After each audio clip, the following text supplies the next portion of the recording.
Bonjour et bienvenue sur Tchamaloba officiel. Merci pour votre confiance et fidélité. C'est toujours moi, votre humble serviteur Grady Mouya, autrement dit le fils de la promesse. C'est avec joie et plaisir que nous vous demandons de suivre le direct de la RTNC. Alors, portez-vous bien, au revoir et on se retrouve à très bientôt.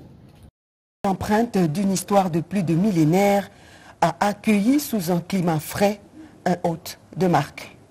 Il est exactement 22h20 heure locale, 16h20 heure de Kinshasa, lorsque le couple présidentiel atterrit ici, à l'aéroport international de Beijing.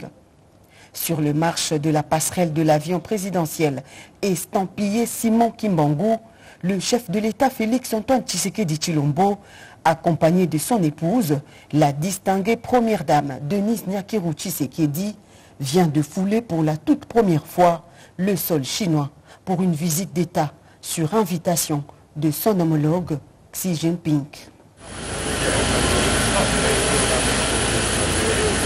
Le président de la République est accueilli par le vice-ministre chinois des Affaires étrangères et une poignée des officiels congolais. Avec ce périple chinois de 4 jours, le président de la République entend nouer un partenariat solide d'État à État et au-delà de tout, retrouver cette Chine qui a laissé ses traces indélébiles depuis l'ex-Zaïre. Le garant de la nation congolaise est d'autant plus motivé par la détermination d'approfondir l'amitié traditionnelle entre la Chine et la RDC, mais aussi promouvoir le partenariat stratégique entre ce pays continent qui vaut 3 fois plus que les 2 345 000 km² de la RDC. Dans la suite du chef de l'État, une forte délégation des officiels congolais constituée d'une dizaine de membres du gouvernement et de son cabinet. Côté gouvernement, l'on note la présence de 2 vice-premiers ministres, celui des Affaires étrangères Christophe Lutundula et son collègue de la Défense nationale Jean-Pierre Bemba Gombo. Il y a également la ministre d'État à l'environnement Eve Bazaïba. Les ministres des Finances, des Mines, du Numérique et celui de la Communication et Médias font également partie de cette grande équipe qui accompagne la toute première tournée officielle chinoise du président de la République qui partira de Beijing à Hong Kong en passant par les villes de Shanghai et Shenzhen. Giscard Koussema Al-Kitenge, nous venons de suivre les images de l'arrivée du président de la République, Félix-Antoine Tshisekedi Tshilombo en Chine, c'était le 24 mai dernier. Giscard Koussema, doit-on parler d'une visite d'État ou une visite officielle? Quelle est la symbolique de ces déplacements du président de la République? Il s'agit tout d'abord d'une visite d'État et en diplomatie, chaque concept est chargé d'un symbole. Et dans les relations entre États, une visite d'État est considérée comme la plus haute forme de contact diplomatique entre deux pays. Elle est généralement marquée par un dispositif particulier sur les plans protocolaires, ce qui justifie donc cette parade d'honneur qu'a bénéficié le président de la République, Félix-Antoine Tshisekedi Tshilombo, devant le grand palais du peuple de Chine et tout ce qui va avec.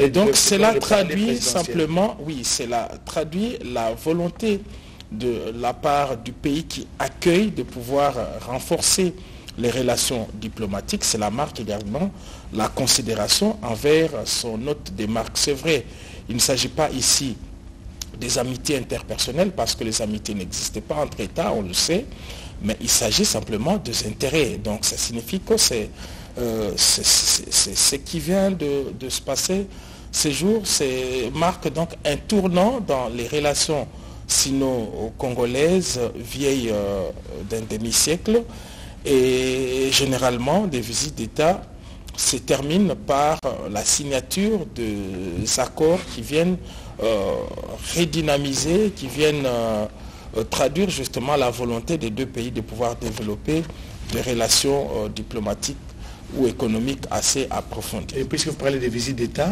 la différence, visite officielle, ça veut dire? Oui, parce que dans la nomenclature diplomatique, il y a effectivement, au premier rang, il y a la visite d'État, avec tout le protocole qui va avec, mais les visites officielles existent.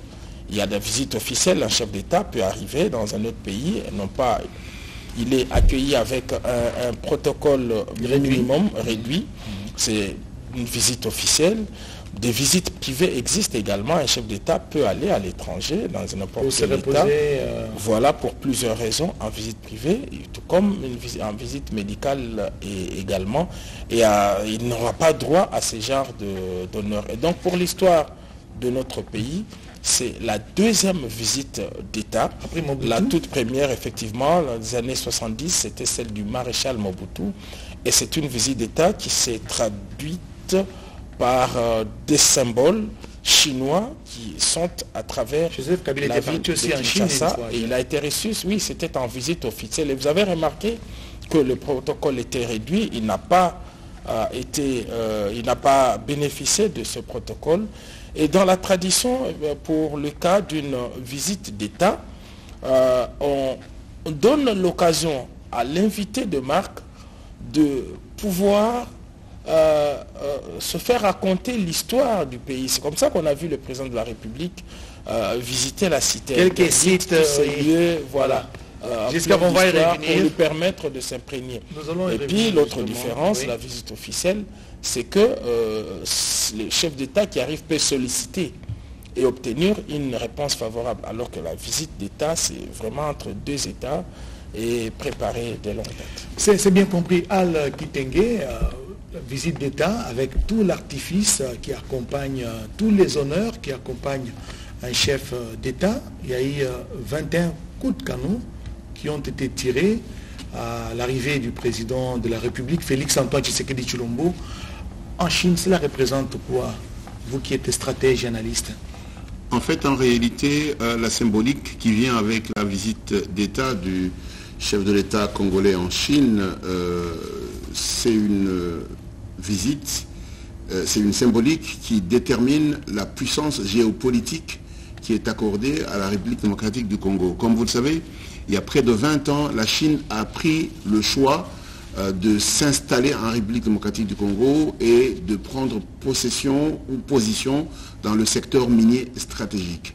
À l'époque, l'Occident ne pensait pas que l'avenir leur donnerait autant raison.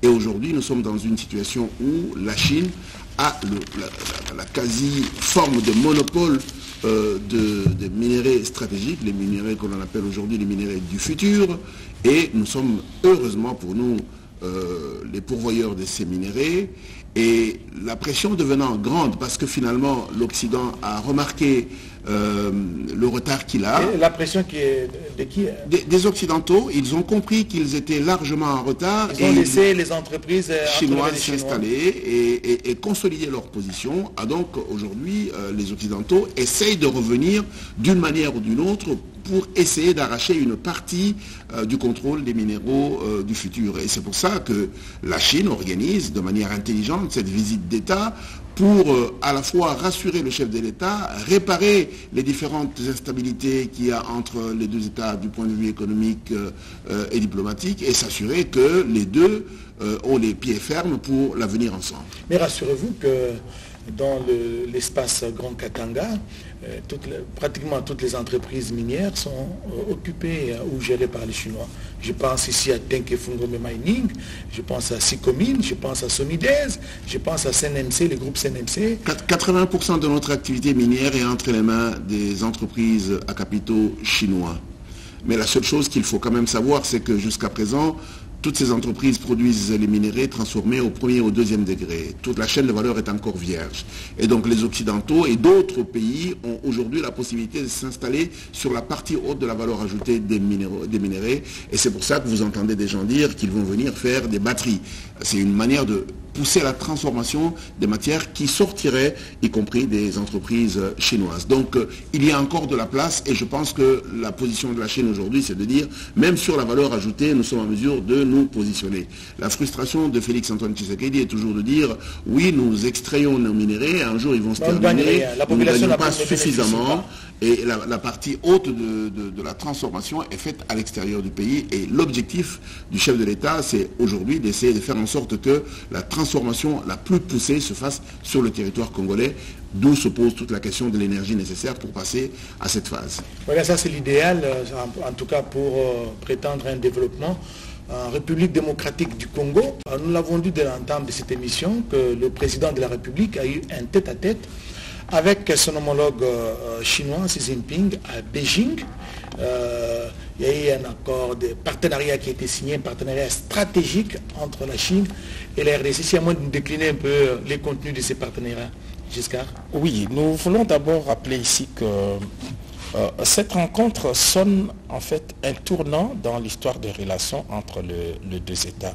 Depuis son avènement à la magistrature suprême, le président de la République, Félix-Antoine Tshisekedi Tshilombo, n'a de cesse d'appeler tous les partenaires traditionnels à pouvoir développer des partenariats gagnant-gagnant, des partenariats équilibrés, des partenariats qui profitent à la population congolaise. Et donc l'appel de la Chine se présente aujourd'hui comme une réponse à cette demande du président de la République. Et nous pensons que la Chine, qui est aujourd'hui la première puissance financière du monde, un partenariat sérieux que n'importe quel pays au monde s'offrirait, à commencer par la première puissance économique, les États-Unis d'Amérique. Donc nous disons que ces rapprochements entre la Chine et la République démocratique du Congo, la Chine officielle s'il vous plaît, peut donc marquer un tournant parce que chaque partie a quelque chose à donner.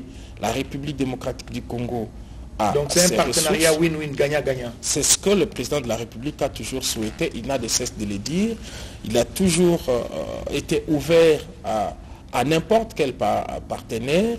Mais aujourd'hui, la Chine vient par la grande porte, parce que ce qu'on a toujours dénoncé, c'est quoi? C'est que il y a de multinationales, il y a de puissances qui, au lieu de venir par la grande porte, comme le fait la Chine maintenant, passent par des voies détournées, par des rébellions, par des groupes armés, pour accéder, par la prédation, comme certains voisins le font, par la prédation. Mais là, on vient par la grande porte, on discute du partenariat économique et c'est ce qui s'est passé aujourd'hui au Grand Palais du peuple entre le président Xi Jinping et Félix-Antoine Tshisekedi Tshilombo.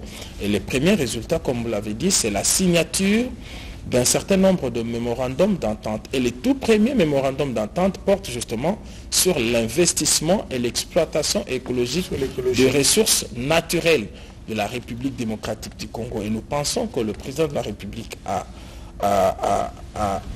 expliqué ce qu'il a toujours pensé d'un partenariat gagnant-gagnant et puis un partenariat qui s'étend dans plusieurs secteurs avec toute la panoplie de membres du gouvernement qu'on a vu. Giscard Koussema, vous avez parlé des 4 mémorandums d'entente qui ont été signés lors de cet tête-à-tête entre la partie chinoise et la partie congolaise. Vous avez décliné le premier mémorandum qui porte sur l'écologie. Oui. Le second, c'est sur l'économie numérique. Je vais un peu nous expliquer, Al-Kitenge, l'économie numérique. Vous savez, le monde entier a basculé dans la digitalisation de toute l'activité économique. Et aujourd'hui, parmi les grandes entreprises au monde se trouve Huawei.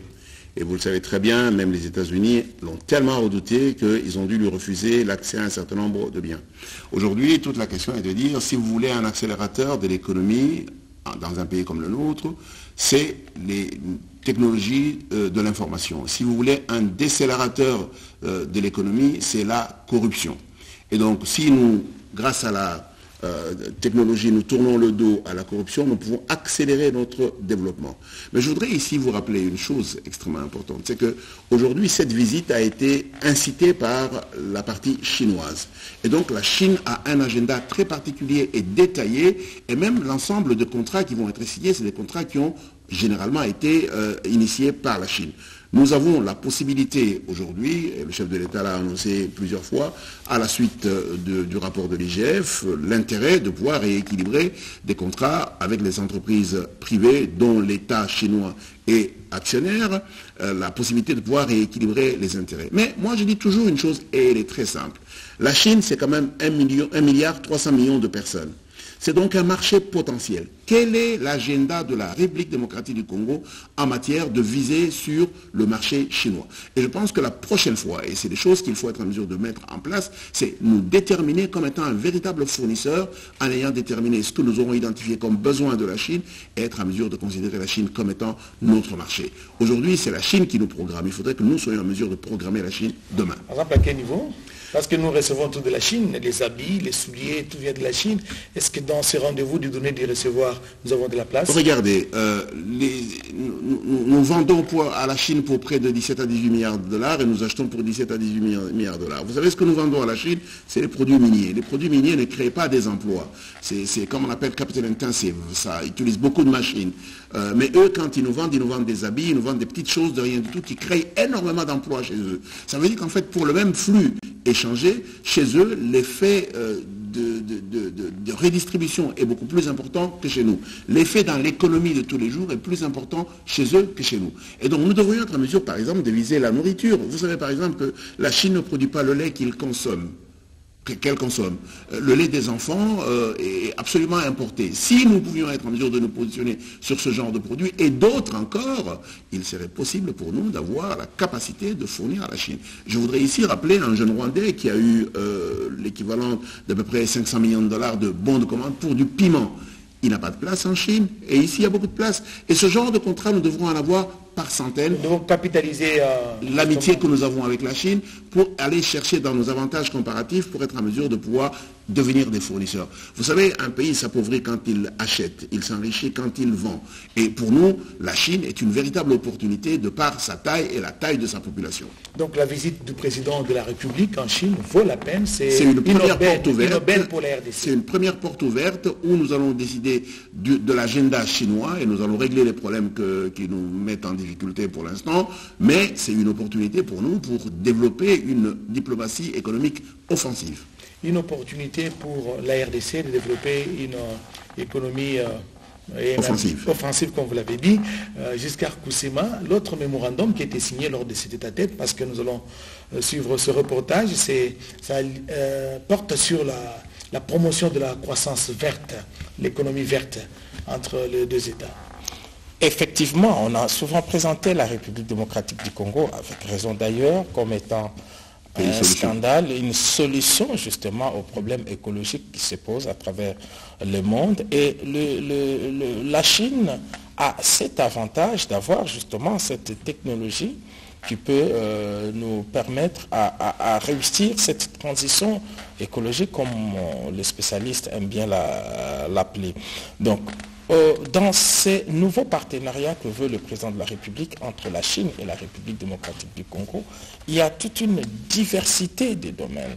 Donc au-delà des infrastructures, c'est vrai parce que c'est ça qui frappe à l'œil, mais il y a aussi le transfert des technologies, le transfert des compétences, mais le modèle même économique, la Chine peut servir de modèle économique à la République démocratique du Congo, pourquoi pas? Parce que ce pays s'est transformé en 50 ans.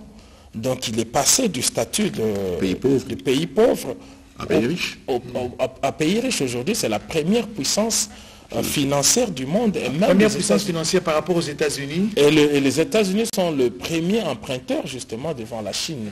Et toute la différence là-dessus, c'est que quand vous prenez le PIB par tête d'habitants, celui de la Chine est encore inférieur parce que la population est énorme. Mais si vous prenez le capital détenu par la Chine, il est largement supérieur à celui des États-Unis, et les États-Unis empruntent en Chine. Mais ici, je voudrais quand même rappeler quelque chose par rapport à la transition verte, c'est que la Chine est un pays pollueur comme les États-Unis à cause de leur niveau de développement. Elle est donc à la recherche des pays partenaires qui pourraient absorber dans ce qu'on appelle le marché des crédits carbone et qui peuvent développer des solutions vertes, et la RDC a tout le potentiel nécessaire. Nous avons des forêts qui sont encore vierges, mais nous avons également... le deuxième massif forestier tout à fait. Au monde après l'Amazonie. Et nous avons encore les métaux du futur, les métaux qui vont jouer un rôle extrêmement important dans la décarbonation des économies du monde. Et comme modèle économique, justement, la RDC peut s'inspirer du modèle chinois qui a investi comme le tout premier capital sa population. La Chine populaire, la République populaire de Chine. Donc, le premier capital, il est humain. Et aujourd'hui, avec sa population, avec ces jeunes qui sont encore là, qui peuvent encore servir, qui sont aptes. Il suffit simplement d'une gestion rationnelle de cette population. On peut transformer ce pays rien qu'à partir de sa jeunesse et à partir de sa population. Donc, à plusieurs points de vue, la Chine a quelque chose à donner à la République démocratique du Congo et cela vice-versa. La Chine a quelque chose à donner à la République démocratique du Congo. Al Kitenge, quand on échangeait tout à l'heure, on s'est briefé, justement, on échangeait pour cette émission, on nous avait confié que la Chine envoie ses fils et ses filles dans d'autres pays pour apprendre et ramener l'expertise pour le développement. Lorsque vous allez dans toutes les grandes universités du monde, de l'Australie aux États-Unis, au Japon et dans tous les pays du monde qui excellent dans une chose ou dans une autre, le plus grand nombre d'étudiants que vous voyez, c'est des étudiants chinois. En fait, ils sélectionnent les meilleurs d'entre les étudiants, ils les sponsorisent pour aller apprendre les sciences dans tous les pays du monde et acquérir l'expérience professionnelle et revenir en Chine. Ils sont pris en charge par le gouvernement chinois. Ils sont sponsorisés, ils sont boursiers de l'État.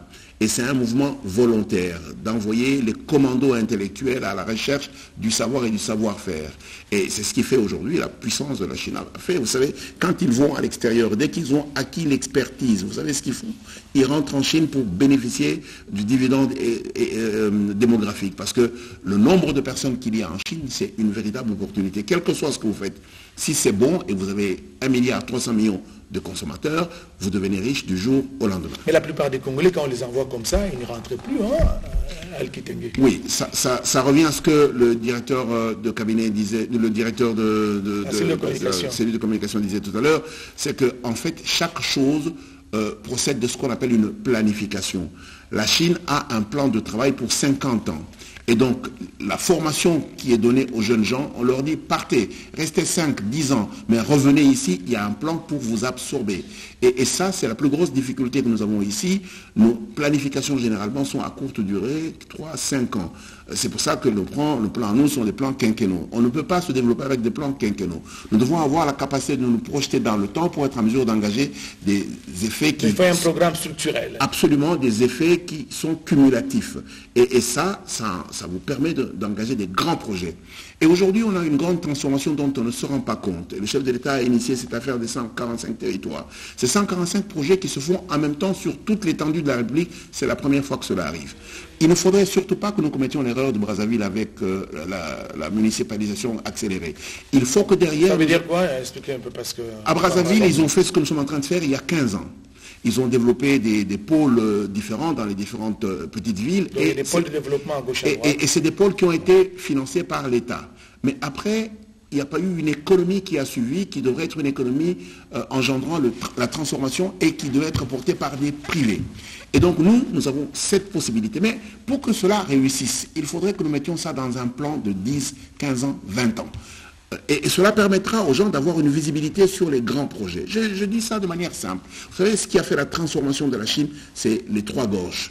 C'est un projet pharaonique. Les Américains leur disaient, vous ne le ferez jamais. Mais ils l'ont fait et ils ont tenu avec la détermination. Ils ont donné de l'énergie. Et ça porte des fruits aujourd'hui. Ils ont donné de l'énergie à la Chine entière. C'est important. C'est près de 20 à 25% de l'énergie consommée en Chine, rien qu'un seul barrage. Donc il est très important. Comment dupliquer ces modèles ici parce que nous avons des problèmes de courant.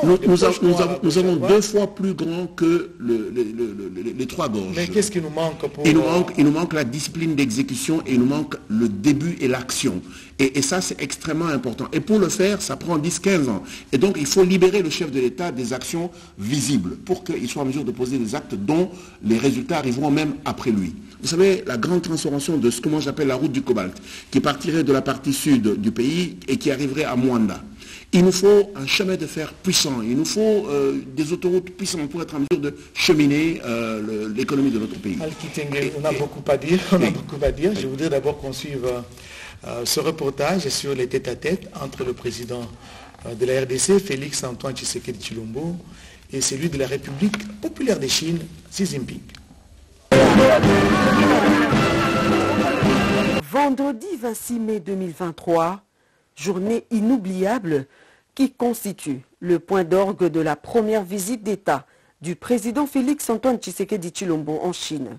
Sous un décor dominé par le rouge, Couleur principale du drapeau chinois, le président Xi Jinping apparaît sur l'esplanade accompagné de son épouse. Vint enfin le cortège de son hôte de marque, soigneusement escorté.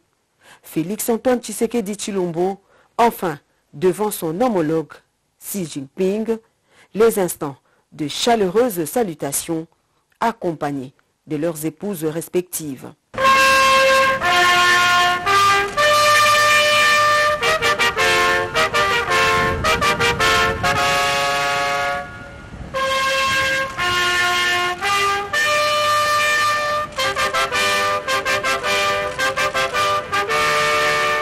Les hymnes nationaux chinois et congolais retentissent sous le son percutant des 21 traditionnels coups de canon, suivis du passage des troupes en revue, des moments teintés d'une solennité sans pareille. La rencontre bilatérale tant attendue entre les deux chefs d'État se tient quelques minutes plus tard, une importante rencontre qui marque un tournant décisif dans l'histoire des relations sino-congolaises. Des relations qui aboutiront prochainement à la redynamisation d'un partenariat équilibré d'État à État. Au cours de ce premier face-à-face, le président Xi Jinping a dit sa solidarité au peuple victime des inondations à Calais dans l'est de la RDC et promet une aide humanitaire d'$1 million pour assister les victimes de ces désastres.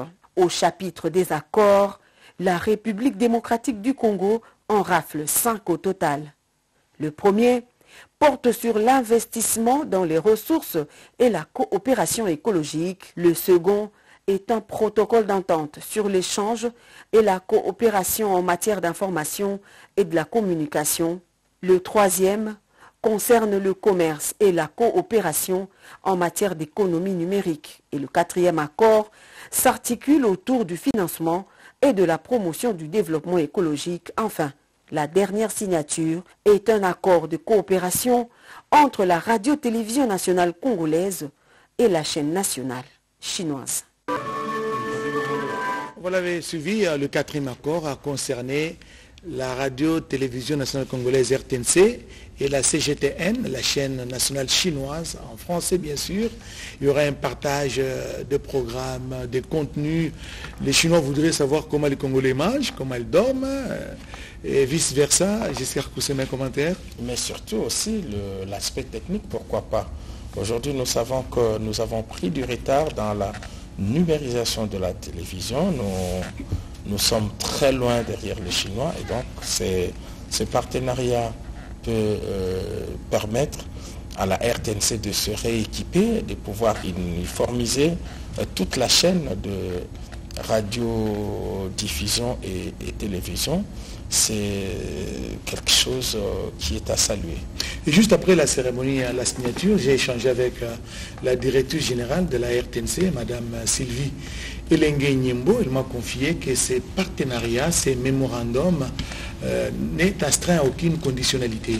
À tout moment, et quand les clauses ne sont pas respectées. Mais comme tout contrat, dans tout contrat, l'analyste ne me contredira pas, il y a toujours une clause qui permet aux deux contractants de pouvoir renoncer, voilà, lorsque les choses ne marchent pas.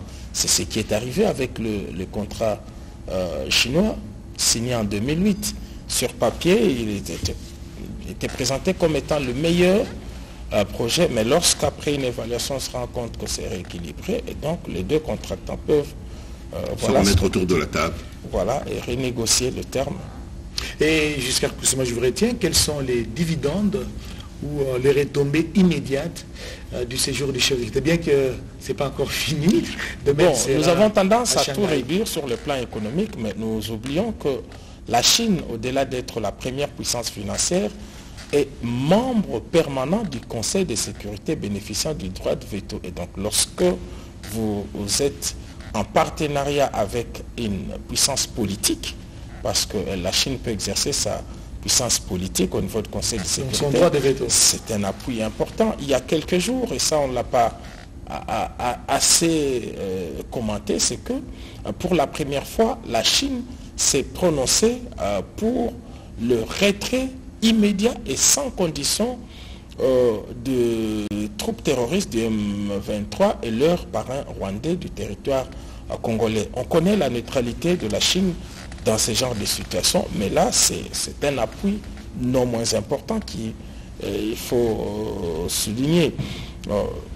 Deuxièmement, c'est une réponse immédiate à la demande. Donc aujourd'hui, la voix de la République démocratique du Congo, portée par le président de la République, Félix-Antoine Tshisekedi Tshilombo, porte et est entendu à travers le monde depuis toujours. Il est à la recherche, il a dit, venez pour des partenariats gagnant-gagnant, venez par la grande porte, ne passez plus par des moyens détournés, et c'est la Chine qui vient et qui se présente. Donc c'est un appui non moins important. Et des visites d'État, ce n'est pas tous les jours. C'est pas des visites touristiques, c'est pas tous les jours qu'on reçoit des chefs d'État avec parade d'honneur et coup de canon. Donc c'est un appui important. Aujourd'hui, le président de la République a fait sortir le pays de l'isolement, parce que pour comprendre tout ça, il faut remonter le temps. Lorsqu'il est arrivé, il a trouvé un pays complètement coupé du reste du monde, les autorités déclarées persona non grata. La preuve, c'est que même la maison Schengen ne servait plus à rien, elle était scellée, parce que, en représailles, parce que la voix de la République démocratique du Congo n'était pas... Nous étions parmi les derniers à voyager. Entendu. En Roissy, on demandait, mais vous aviez les visas où? Parce que la maison Schengen était fermée. Exactement, vous avez pu utiliser vos visas reçus plusieurs années avant, à longue durée. Et partout où il a été, il a porté la voix de la République démocratique du Congo. Aujourd'hui, le pays s'est fait respecter. Alors, que lui reste-t-il encore? Il a été reçu à la Maison Blanche. Il a fait pratiquement les tours du monde. Il a commencé par l'Afrique, le pays voisin. Il a été partout. Parce qu'il est venu, mettre un terme avec justement ces paradigmes qui voulaient qu'on parle de la République démocratique du Congo sans la République démocratique du Congo. Merci Giscard Koussema, faire entendre la voix de la République démocratique du Congo partout où il le faut, n'est-ce pas? Alkiteng, je voudrais savoir s'il y a un lien entre la visite d'État du président de la République, Félix-Antoine Tshisekedi Tshilombo, et les récents rapports publiés par l'IGF sur le groupement des entreprises chinois privées. C'est inévitable, ce lien est réel, il a même été, à mon avis, le facteur déterminant de la composition de la délégation du chef de l'État. Vous avez remarqué Mme Samba Kalambay, la ministre des Mines, qui est dans la délégation, parce qu'en fait, la plus grande partie des problèmes qu'il y a entre la Chine et nous sont autour du secteur minier. Et je crois simplement qu'en diplomate fin, le chef de l'État a mis les gens autour de la table pour que les problèmes soient traités de manière légale et que nous trouvions des solutions.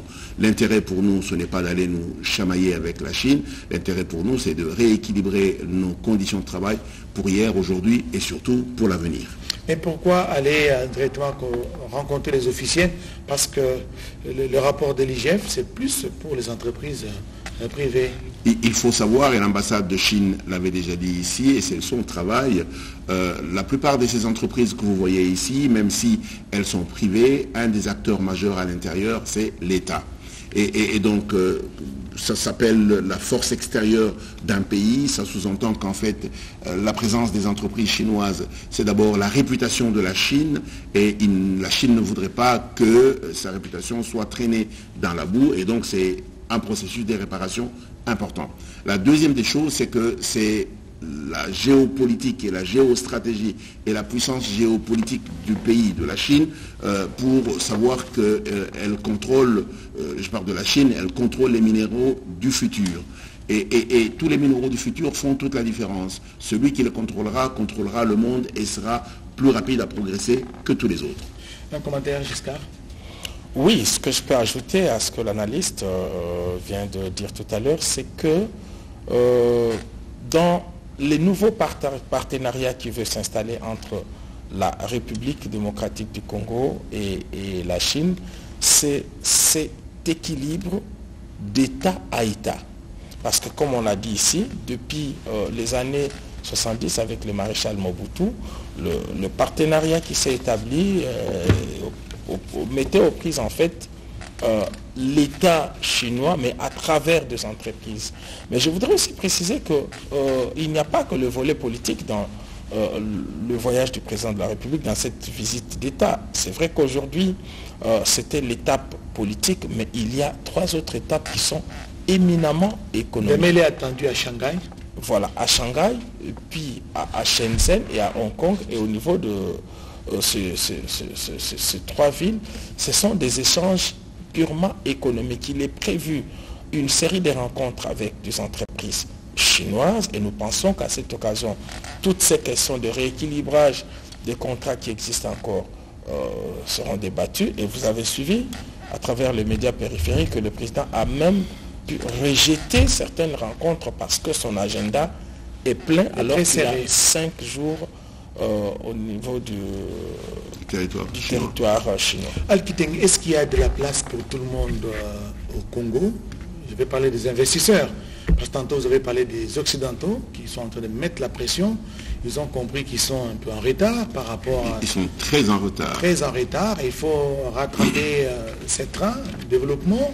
Il faut investir dans les batteries électriques. Il faut investir dans les mines. Est-ce que vous pensez qu'il y a de la place pour tout le monde dans ce pays? Nous sommes un pays de 2 345 000 km², avec une population de près de 100 millions de personnes qui croît à 3,5% chaque année. Nous sommes ce qu'on appelle en anglais untapped area. Nous sommes un endroit vierge.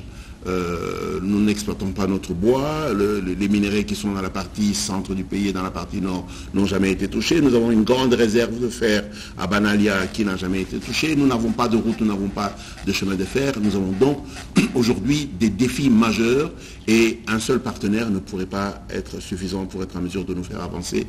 Et donc si nous avons un plan cohérent, nous pouvons ici attirer des gens qui viendraient de partout dans le monde, chacun selon ce qu'on appelle sa force stratégique. Mais jusqu'à ce moment, moi j'ai quand même peur parce que nous risquons de faire de la RDC ce terrain de prédilection où les puissances mondiales viennent s'affronter à la recherche des minerais du futur, par exemple. Mais c'est ce qu'a toujours dénoncé le président de la République.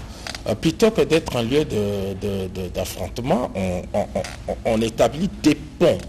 Et de la manière la plus officielle. Cet appel auquel a répondu la Chine était lancé dans n'importe quel État, partout le président de la République est passé.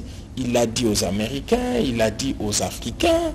Dernièrement, il a été au Botswana, il voulait se servir de leur modèle. Et puis, le domaine dans lequel la Chine voudrait investir n'est pas le seul domaine.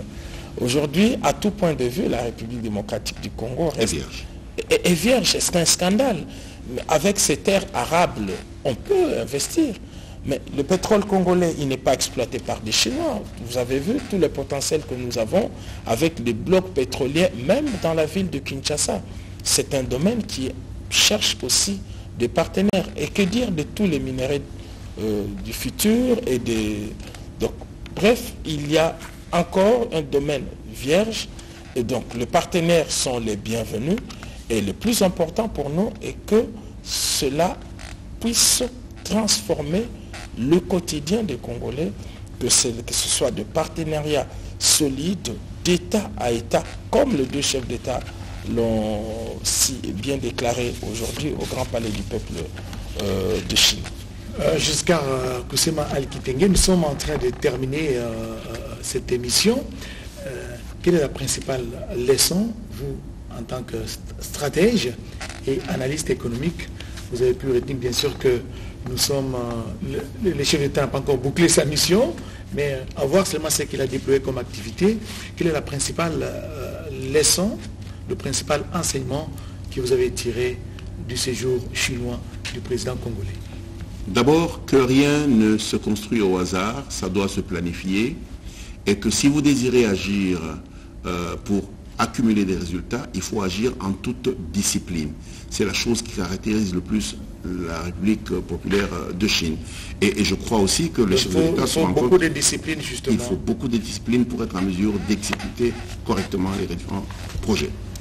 Jusqu'à cette même question. L'autre leçon, c'est la reconnaissance de tous les efforts que ne cesse d'entreprendre le président de la République dans l'amélioration de la gouvernance, parce que la Chine ne peut pas se présenter en République démocratique du Congo si le climat des affaires ne donne pas des indicateurs l'amélioration du climat des affaires. Voilà, c'est cette reconnaissance-là. L'autre leçon, c'est que aujourd'hui, la République démocratique du Congo est ouverte à des partenariats gagnant-gagnant, d'État à État, avec n'importe quel partenaire. Il y a de la place pour tout le monde. La Chine est venue et nous pensons que dans les prochains jours, sera le tour d'autres États qui peuvent venir investir dans les autres domaines qui ne sont pas couverts par ces partenariats sino-congolais. Avant de nous séparer, nous allons voir ce qu'a été la visite du président de la République au Parlement chinois, où il a eu à échanger avec le Premier ministre chinois et à déployer d'autres activités sur place. Et de là, nous allons nous quitter. L'Assemblée populaire de Chine, Parlement monocaméral et législatif de la Chine, est l'une des institutions qui joue un rôle crucial dans le système politique du pouvoir en place. Devant le président du Parlement chinois, le chef de l'État Félix-Antoine Tshisekedi Tshilombo a évoqué les questions liées au renforcement du partenariat économique historique entre la RDC et la Chine. S'agissant de l'agression injuste que subit la RDC face à son voisin le Rwanda depuis des décennies, Félix Tshisekedi sollicite l'appui de la Chine en sa qualité de membre permanent du Conseil de sécurité des Nations Unies pour une paix durable à l'est de la RDC, mais aussi obtenir des sanctions sévères contre son voisin agresseur. Très attentif, le président de l'organe délibérant chinois, Zhao Leji, rassure que son pays, par l'entremise du président Xi Jinping, tient à conserver le rapprochement avec la RDC dans tous les domaines porteurs du bien-être au peuple des deux pays. Et juste après le palais du peuple, le chef de l'État et la délégation qui l'accompagne s'est rendu au monument des héros nationaux pour rendre hommage à ceux qui ont payé de leur sang pour la renaissance d'une Chine nouvelle. Sur la couronne de fleurs posée sur le perron du monument leur dédié, l'on pouvait lire, je cite, « Une profonde mémoire aux héros du peuple chinois ». Fin de citation. Ce premier round des activités du président de la République s'est achevé avec l'entretien avec le Premier ministre chinois Li Qiang. Les deux personnalités ont passé en revue la coopération bilatérale et les sujets d'intérêt commun. Voilà, c'était là le président de la République qui était au Parlement chinois et il a honoré la mémoire de tous ces héros, n'est-ce pas, qui ont combattu, qui ont travaillé pour la République, pour la défense des intérêts de la Chine. À vous deux, une peut-être dernière question. Est-ce que la RDC peut aujourd'hui compter sur la Chine pour mettre fin à l'aventure du M23 et son mentor, le Rwanda? Moi, je réponds rapidement, oui. Et il y a deux faits qui sont déjà posés dans ce sens par la Chine. J'ai parlé tout à l'heure de cette prise de position pour la toute première fois. Deuxièmement, la Chine, et cela a été répété au niveau de la visite du chef de l'État au Parlement, c'est que la Chine a énormément contribué dans la levée de l'embargo qui frappait la République démocratique du Congo. Sur l'achat des armes et autres effets de guerre. Et aujourd'hui, la République démocratique du Congo peut se permettre d'aller acheter des tenues, des équipements militaires auprès de la Chine par la grande porte. Donc ça, c'est un élément important. Et nous avons dit ici, c'est un membre permanent du Conseil de sécurité des Nations Unies, donc il peut utiliser son veto, son droit de veto, pour les intérêts de la République démocratique du Congo. Nous pensons que oui, la Chine peut jouer un rôle important, autant que la RDC peut également jouer un rôle important dans le maintien de cette puissance économique et financière qu'est la Chine. Al-Kitenge, nous terminons par là. Est-ce que vous partagez cet avis? Un indicateur de masse, c'est que dans la délégation du chef de l'État se trouve Jean-Pierre Bemba, notre vice-premier ministre en charge de la défense nationale. Cela n'est pas un fait du hasard, il n'est pas allé là-bas pour se promener. Et ceci dit, les questions de guerre restent des questions stratégiques. J'ai juste envie de dire que personne ne souhaite qu'une vie de plus soit fauchée dans notre pays. Et si l'argent que nous dépensons bêtement dans la défense du territoire pouvait être mis au développement, nous serions très loin. Et donc, les gens qui nous imposent la guerre, d'une manière ou d'une autre, nous volent. Nous volent directement et ils nous volent indirectement. Voilà, mesdames, messieurs, nous sommes en train de terminer donc cette émission. Merci à mes invités, Giscard Koussema. Je rappelle que vous êtes directeur adjoint de la cellule de communication à la présidence de la République. Merci d'avoir contribué dans cette émission par vos interventions. C'est un plaisir de partager cette réflexion publique. Merci également à Al Kitenge, c'est un économiste de renom, un stratège et analyste économique. Merci d'avoir répondu à notre invitation. Plaisir partagé. Espérons vous retrouver dans nos prochains numéros. Et merci surtout à vous tous qui nous avez suivis à Kinshasa, à Lubumbashi, à travers le pays et le monde. Excellente soirée à tous.